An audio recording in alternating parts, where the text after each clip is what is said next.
Without a doubt, Toby is one of the funniest characters in all of Naruto. When he first showed up wearing the Akatsuki cloak, it seemed like he existed for one reason only, to add comic relief. He stumbled around, waved his arms like a fool, spoke in that ridiculous high-pitched voice, and constantly drove Deidara absolutely crazy. But that's exactly what makes his story so fascinating. Behind that goofy mask was Obito Uchiha, a man who had suffered one of the most heartbreaking tragedies in the entire Naruto universe. The same Obito who watched Rin die in front of him. The same Obito whose entire world collapsed in a single moment. The contrast is almost impossible to believe. How could someone carrying that much pain convincingly pretend to be a complete idiot, and then, in an instant, completely change his voice and calmly declare, "From this moment on, I am Madara." Suddenly, every joke disappears. The awkward clown is gone, replaced by someone cold, calculating, and genuinely terrifying. Which raises the biggest question of all. Why did Obito spend years pretending to be an idiot? Why hide his true identity so perfectly that he almost never broke character? The answer is far more interesting than most people realize. This wasn't just Masashi Kishimoto trying to trick the audience. It was one of the smartest pieces of misdirection in the entire series. Think about it.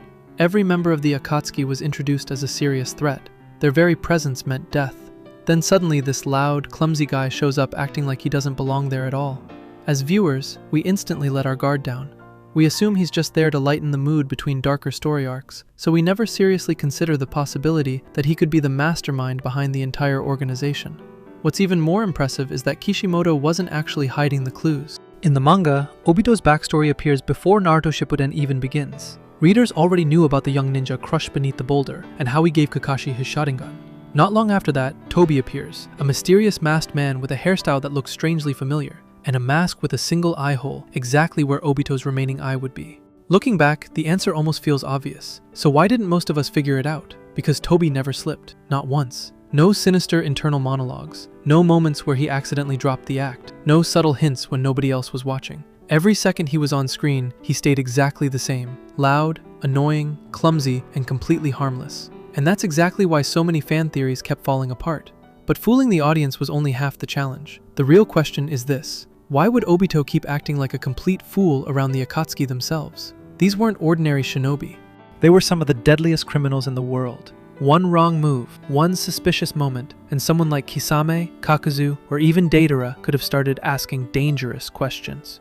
The answer is surprisingly simple. It was the perfect survival strategy. Imagine what would have happened if the entire shinobi world discovered that Madara Uchiha, or someone claiming to be Madara, was secretly controlling the Akatsuki. The 5 great nations would have stopped fighting each other almost immediately. Instead of competing, they would have united against a single enemy. And Obito wasn't ready for that. He still needed time to capture the tailed beasts and prepare the Eye of the Moon plan. Starting a global war too early would have destroyed everything he had been working toward. So he needed someone else to stand in the spotlight. That person was Nagato.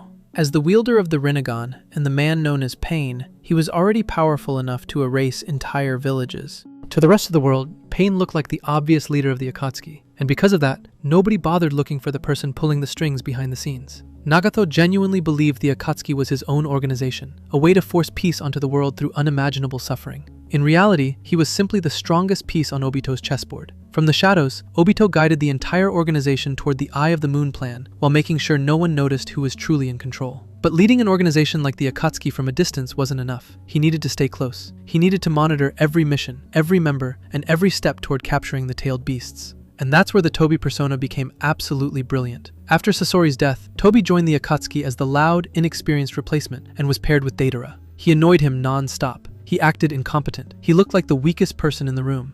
But that was exactly the point. While everyone else laughed at the goofy new recruit, Obito quietly observed every member of the organization, studied their abilities, and maintained complete control from inside. Not a single member of the Akatsuki seriously considered that the awkward guy in the orange spiral mask could actually be their real leader. He was hiding in plain sight. And the most incredible part? That ridiculous persona wasn't just perfect camouflage. It also became one of the most effective psychological weapons in the entire series, causing even the smartest opponents to underestimate him before the fight had truly begun. But Toby's mask wasn't just useful for hiding inside the Akatsuki. Its true value became obvious in battle. To understand why, we have to go back to the night Naruto was born, the night Obito attacked the Hidden Leaf, unleashed the Nine Tails, and fought Minato Namikaze. That battle changed everything. The fourth Hokage didn't just defeat his former student, he completely exposed Obito's weaknesses. Using the Flying Thunder God technique, Minato outplayed him at every turn and shattered his entire plan in a matter of minutes. After that defeat, Obito realized one thing. Revealing himself to the world was simply too dangerous. He needed time to recover, continue preparing the Eye of the Moon plan, and complete the capture of the tailed beasts. Drawing too much attention to himself would only unite the shinobi world against him before he was ready. But there was another reason. Think about the Akatsuki for a moment. This was an organization filled with elite criminals, people driven by massive egos who trusted no one. If a mysterious, intimidating newcomer suddenly appeared among them, everyone would become suspicious. They'd question him, test him, try to uncover who he really was.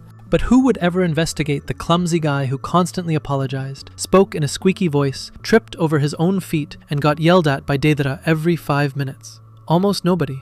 That's why no one bothered digging into his past or trying to figure out the secret behind his abilities. And once the fighting started, that same underestimation became one of his greatest weapons. The best example comes during Sasuke and Itachi's battle. Naruto, Kakashi, Yamato, and the rest of the Leaf Squad were racing to reach the Uchiha brothers before it was too late. Then, Toby stepped into their path. And what did he do? He didn't overwhelm them with powerful jutsu. He didn't try to intimidate them with killing intent. Instead, he kept playing the fool. He ran around wildly, flung his arms everywhere, pretended to panic, and casually phased through every attack using Kamui. The Leaf Shinobi were completely thrown off. Instead of fighting efficiently, they wasted precious time trying to understand what they were even looking at. How was he avoiding every attack? What kind of jutsu was this? How could someone so ridiculous be untouchable?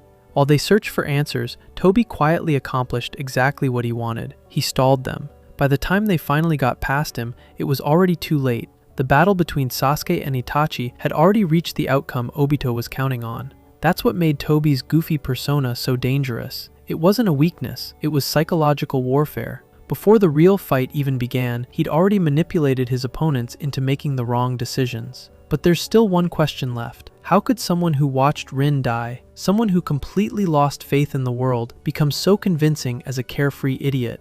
The answer goes all the way back to the time Obito spent hiding in Madara's underground hideout. After being rescued from beneath the boulder, he spent months recovering alongside the White Zetsus. One of them stood out more than all the others. Guru.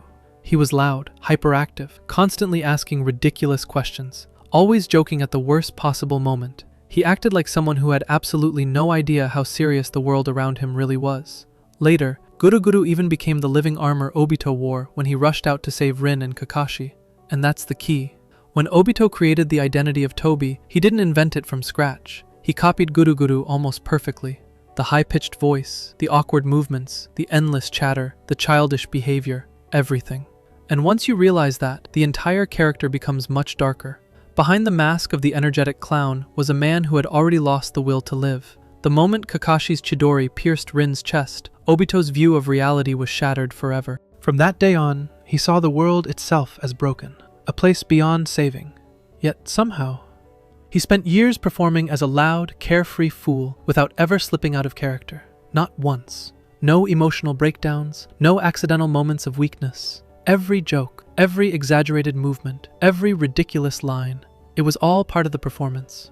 That's why the moments when Toby suddenly dropped the act were so unforgettable.